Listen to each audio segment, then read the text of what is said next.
বলো হরি বল বলো হরি বল, ফেটে গেল কালীরামের ঢোল, বলো হরি বল। রে আমি তো জানি ঠিক জায়গায় বাড়িটা মেরেছে। তো তুই তো এত কিছু বুঝে ফেলিস। অ্যাকচুয়ালি নিজে নাটক করতে করতে অন্যের নাটক তুই ধরবি কি করে? তাই না? মানুষ যখন ধরে ফেলছে যে এ বাবা এদের পারিবারিক কেচ্ছা, তখন সে স্বীকার করলো না এটা নাটক করছিলাম। দেখ, ওদের দরকার নেই, ডে ওয়ানেও দরকার ছিল না তোকে কিছু বোঝানোর, এখনো দরকার নেই। তুই ওদের বুঝতে ওদের নাটক ধরতে ধরতে প্যান্ডির মধ্যেও ঢুকে গেছিলি। তুই ওই ঘর পোছাতে বলি ওই দেখো অন্তর্বাস দেখাচ্ছে, তুই যে কি দেখিয়ে দিয়েছিস ওপেন প্ল্যাটফর্মে, তোর কত বড় সাইজ সেটা দেখানোর জন্য তোর ব্রা দেখাতে হয়েছে। তোর মতন কদর্য বজ্জাত মেয়ে ছেলে ইন্টুগুলুগুলু ব্যাঙেরা কি করে বলতে গিয়েও তোর কিমার কথা মনে পড়ছে। মানে তুই কল্পনায় যা যা চিন্তা করিস ওই কিমাকে নিয়েই করিস। কিমা ছাড়া তোর গতি নেই। এতদিন MSLরা ছিল বলতে বাধ্য হচ্ছি, সরাসরি নাম বলছি, কারণ ফোটাতে পারিস নি, তোর বরটাও তাই। তা ফোটাতে যখন পারবি না, এই যে কান্না নিয়ে বসবি, আর বোঝাই যাচ্ছে তোর বাড়ির কর্তি তোর শাশুড়ি, শ্বশুরমশাই না, বোঝাই যায় নির্বিজাল মানুষ। কর্তি বলতে উনি বিচক্ষণতার সহিত সংসারটাকে এখনো ধরে আছে বলে তুই ছড়িটা ঘোরাতে পারছিস না, নাহলে আজকে ওই বাড়িতে তুই রাজ করতিস, মানে ওদের দাবিয়ে ফেলে। তুই যা জিনিস তোর বর প্রতিনিয়ত বলেছে, আর তুই সেই কথাটা তোর বক্তব্যের মাধ্যমে বলেছিস যে আমাকে একটু জোরে কথা বললেই বলে চুপ করো না, মানে তোকে দাবিয়ে রাখে। তুই এতটা নচ্ছার হতচ্ছাড়ি। তুই ভেবেছিলি এই পারিবারিক কেচ্ছা চলুক, আহারে আমি এই মন্দিরার মাথাটা আমার এই ভঙ্গুর কাঁধে নিতে গেছি, এইবার আমি শ্যামনগরে চলে যাব কণিকার মাথাটা নিতে। আহারে, এই যে তুই তিক্ততা মনে রাখিস না? তোর মতন বজ্জাত মেয়ে ছেলে আমার সাথে কারা কারা সহমত হবে? যাকে ধরেছিস তাকে নাঙ্গা শেষ করে তারপর ছেড়েছিস। তুই ফেটু মাসি, মানে কেয়ার কথা বলছিস, তুই তার থেকেও জঘন্য ঝুমাকে কন্ডেম করতিস। ভুললে হবে, তোকে ঝুমার দিদি লাগে আর ঝুমাকে তোর বোন লাগে, ঝুমা তোর দিদি লাগে না, মানে এমন তোর চেহারা। আসলে যে হিংসা, মানুষের মনের আয়না হচ্ছে মুখ, তোর ওই মুখে ফুটে ওঠে তুই কতটা খতরনাক মানুষের জন্যে। MSL তুই এরকম বহু মানুষকে শেষ করার পরিকল্পনা করেছিস, কিন্তু দুর্ভাগ্যবশত তোর চারপাশটা ফাঁকা আর ফাঁকা। তোর তো এত আপনজন ছিল এই MSLদের পাড়ায়, তুই ঢু মেরেছিলি। এখন তোর অভ্যেস বল, তোর স্বভাব তোর রক্তে আছে যে অন্যের কোটে বল দেয়। আমাকে স্ট্রাইক মেরেছিলি, ওয়াইডের দাদা ভাই তোকে পোক করেছিল। তুই রিম্পার গলা মোল্ড করেছিলি, ওটাও তোকে দাদা ভাই শিখিয়ে দিয়েছিল। তুই MSLদের পাড়ায় খোঁজ খবর নিতে গেছিস, সেটাও তুই চাসনি। তোর বান্ধবী ললিতা সে তোকে পোক করেছিল, চলো কোথায় যাবে তোমার বরের দোকানে স্পেন্সারে বেলঘড়িয়া বলেছিল, না চলো MSLদের অনেক তথ্য বের করব। এখন বলে কি হবে? তখন প্রতিবাদ করিসনি কেন যে না এগুলো ঠিক না? তোর মধ্যে আবার তিক্ততা নেই? তুই একটা জল জ্যান্ত বৃষবৃক্ষ। তোর সংস্পর্শে যারা এসছে তারা শেষ হয়ে গেছে, আর যারা বুঝতে পেরেছে তারা আসেনি। তুই নিজেই বল না, তুই কাদের জন্য তুই সুখকর শুভ বল? না ঘর না বার, একটা শ্বশুর একটা শাশুড়ি মানুষের একটা করেই থাকে। তোর নির্ঝঞ্ঝট বাড়ি, তাদের আপন করতে পারিস নি। তুই লোকের আপন কি করে করবি লোককে? খুব মজা পেয়েছিলি না কণিকা? হারে এত বছর ধরে সে নাকি নির্যাতিতা, এটা তো স্বাভাবিক। ও তো হেসে ফেলছে, এটা তো স্বাভাবিক। এত বছর ধরে বলিনি, এখন বলছে ভিউজের জন্যে। তুইও তো ভিউজের জন্য কান্না করিস, কিন্তু তোর কান্নাটা দেখ কাজলও ওঠে না, আইলাইনারও ওঠে না, আইব্রো থাকে ভালো, শুধু মাঝে মাঝে কাট করে আবার চোখে কাজল দিয়ে আবার বসে পড়ছিস। এটা দেখে না, আমার না ওকে দেখে এইটা মনে পড়ছে।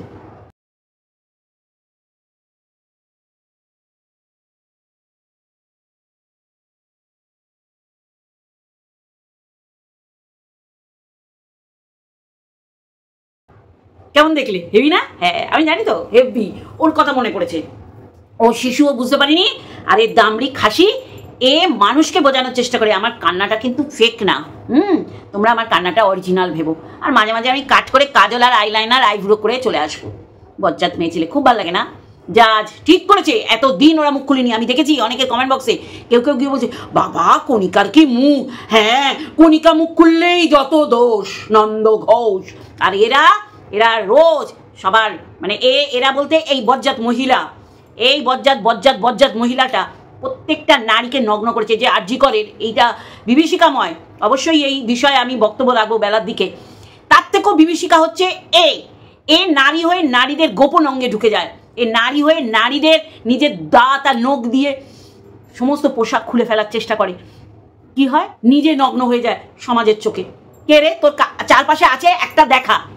তোর ভাইপোটা পড়াতে হবে না সোনা দাদাকে, যাদের পড়ানোর দরকার তারা পড়বে না, কারণ তুই যা করে কাস্টমার ডাকিস তারা তোকে খুব প্রস্তাব দেয়, সেটা হচ্ছে ফোকলা। ফোকলাকে একটা রাখি পড়াস, আর হুলকে তো কেউ বুঝতে পারছে না তার মিউজিক ভিডিও, তুই বুঝতে পেরে তাকে কমিউনিটি দিয়ে দিচ্ছিস।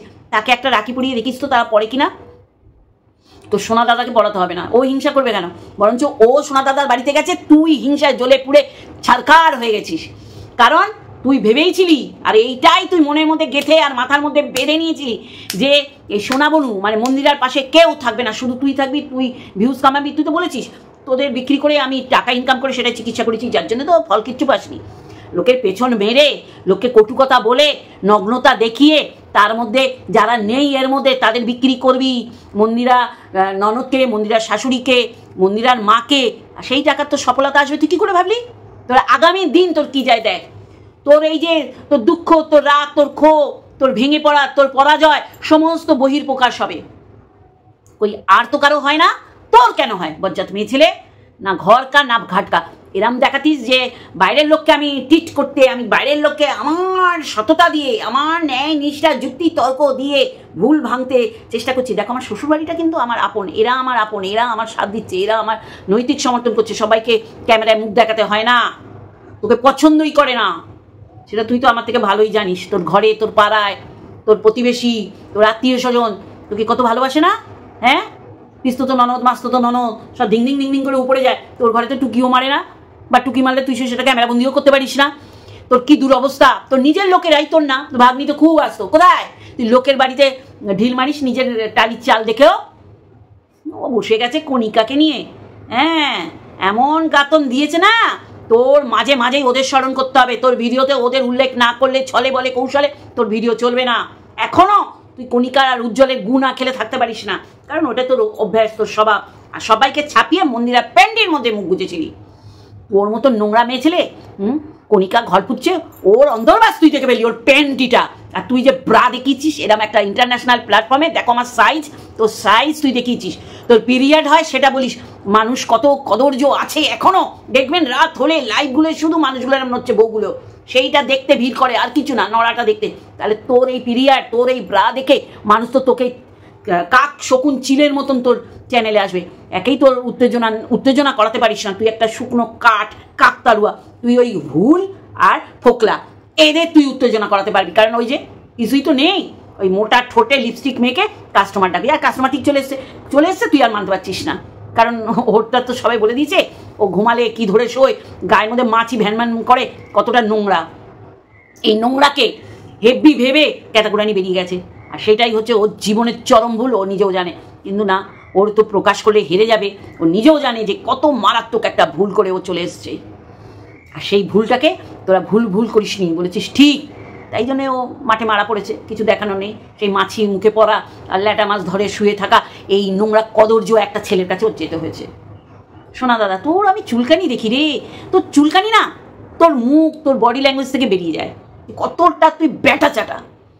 হ্যাঁ ঠিকই তো, তুই তো আলুর বস্তা বলেছিস, তুই মরে যাবি বলেছিস, তুই ওর বান্ডুর উপর বসবি বলেছিলি।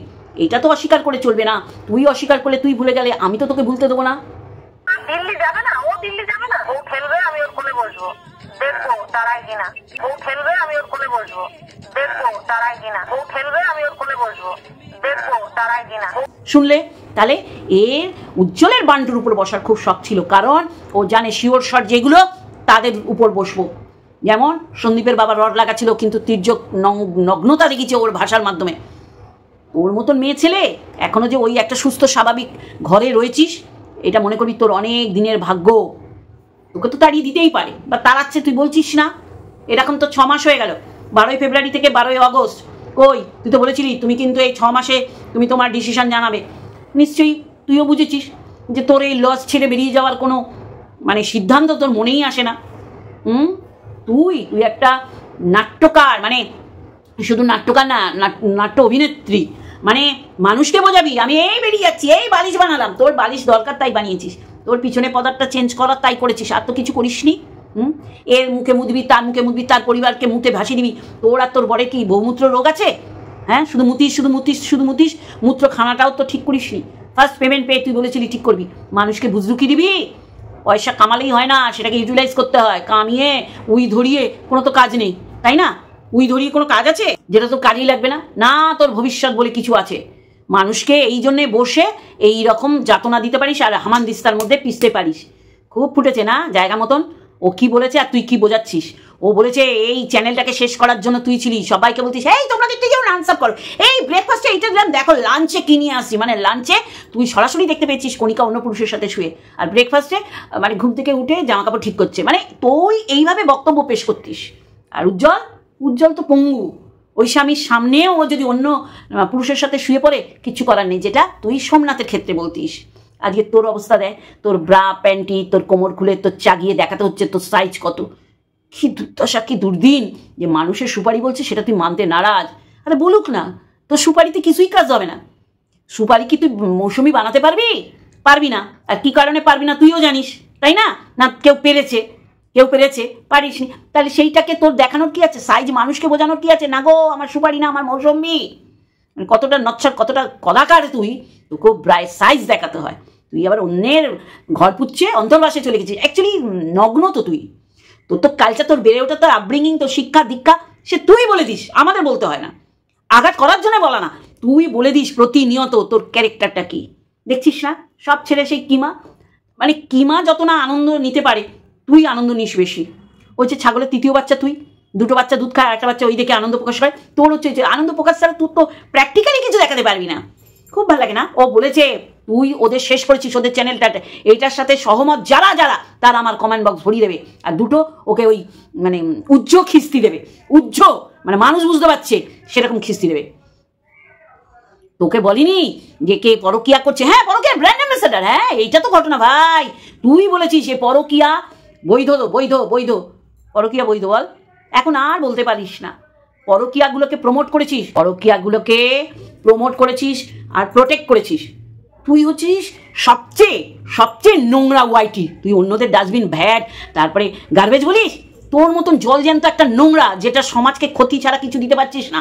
এই জন্য সব মানুষ তোকে বদদোয়া দেয়। মানুষের হায় তোর লাগে, মানুষকে কাদাস, মানুষের বাচ্চাগুলোকে। ওয়াইটিতে প্রথম আইনি ব্যবস্থা তোর এগেনস্টে নেওয়া হচ্ছে। কতটা নিচে নেমে মানুষকে আঘাত করেছিস বলে তোকে এরকম দিয়েছে। জঘন্য জানোয়ার। তোর তো কাঁদতেই বসতেই হবে, তোর তো নাটক করতেই হবে। 100 টাকার জিনিস কিনতে 100 বার ভাবিস, কিন্তু 2 হাত দিয়ে রোজগার করছিস। আজকে তোর ভিউজ দেখ, ওদের ভিউজের অবস্থা তুই করেছিস, এটা মানতেই হবে। সবাই সহমত পোষণ করবে।